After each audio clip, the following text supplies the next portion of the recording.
నేను రెడీ. 30,000 జీతానికి ఇలాంటి దరిద్రపు కూడా జాబ్ ఎవరైనా చేస్తాడా? నాకు అర్జెంట్గా స్పైడర్ మ్యాన్ డ్రెస్ కావాలి. నాకు అర్జెంట్గా 10,000 కావాలరా. నువ్వు చేస్తున్నావు కదమ్మా. మటన్లో గరిటెలు తీసుకొచ్చి మా పప్పులో వేశాడు. అరే పండుగ పూట మా బాబుకి బియ్యం ఇచ్చి 4 ముద్దలు తిందామంటే ఏంది మిలోలి? పండగ పూట నాన్ వెజ్ ఏంటి? ఏ పండగ కాబట్టి కక్క ముక్క వండినాం. చెప్పురు అంకుల్.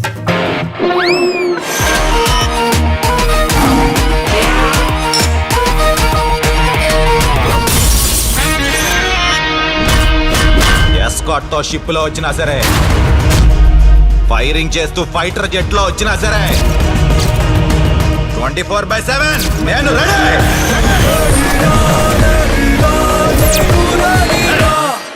కొంచెం ఓవర్ అయిందేమోరా. ఏమన్నా వద్దంటావా? Let's wait and see.